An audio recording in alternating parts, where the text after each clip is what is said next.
अब विषय है भर्तियों का। ये भी अपने को पता है कि भर्तियां हम लगातार पारदर्शी तरीके से कर रहे हैं। वो जो पर्ची खर्ची सिस्टम था वो बिल्कुल चलता नहीं था। कुछ बातें उसमें जो ध्यान में आई कि बहुत से ऐसे गिरोह ध्यान में आए हैं, पकड़े गए हैं, जो उसमें कहीं ना कहीं लीकेज कराने में वो माहिर हैं। वो चाहे साइबर अपराध करते हैं, चाहे मिली भगत से अंदर उनके लोग लगे हुए हैं। और ये केवल हरियाणा का नहीं है, इसमें ये जो गिरोह हैं बहुत दूर दूर तक काम करते हैं।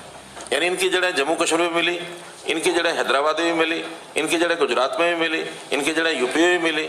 तो ऐसे गिरोह बने हुए और सब जगह ही ऑपरेट करते हैं, क्योंकि काम करने वाली बहुत सी मशीनरी कॉमन होती है सब जगह। पेपर सेटर कॉमन होते हैं, कहाँ से प्रिंट होना वो सब लगभग कॉमन होते हैं।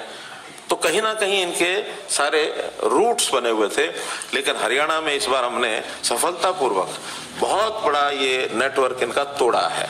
और उस नेटवर्क को तोड़ने के लिए जो आंकड़े हैं बड़े चौंकाने वाले हैं कि यानी जो पुलिस सिपाही भर्ती हुई उसमें जो पेपर लीक हुआ उसके अंदर तुरंत कार्रवाई करके इस समय तक 70 आरोपियों को गिरफ्तार किया जा चुका है। एक पेपर में 70 आरोपी, यानी कितना बड़ा नेटवर्क होगा ये, इसमें से ध्यान करने की बात है। YouTube channel India news STF ने पिछले 3 महीने में 3 बड़े ग्रुप जो पकड़े हैं उसमें 26 आरोपियों को और जो है इसके अलावा और पकड़ा है। ग्राम सचिव की जो परीक्षा हुई उसमें भी 7 मुकदमे दर्ज किए गए, 64 आरोपी इसमें पकड़े गए हैं।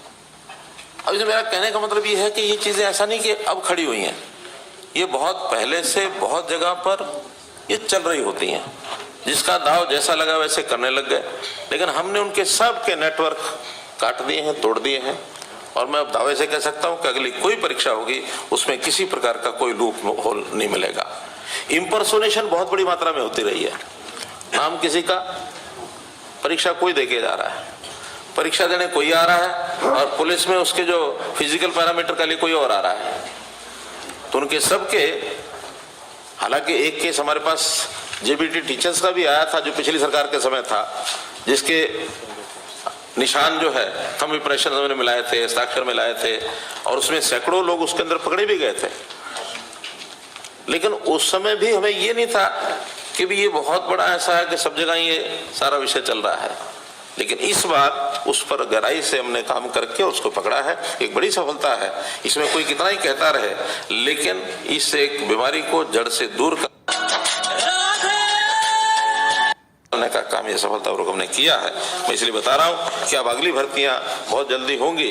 ग्रुप सी की भी होंगी, ग्रुप डी की भी होंगी, एबी की भी होंगी, स्टाफ सिलेक्शन कमीशन भी करेगा और एचपीएससी भी करेगा। उन्होंने अपने सिस्टम को भी ठीक कर लिया है। इसलिए ये विषय आपको एक ध्यान कराने के लिए इस विषय को मुझे आपके सामने रखना था। मित्रों, महत्वपूर्ण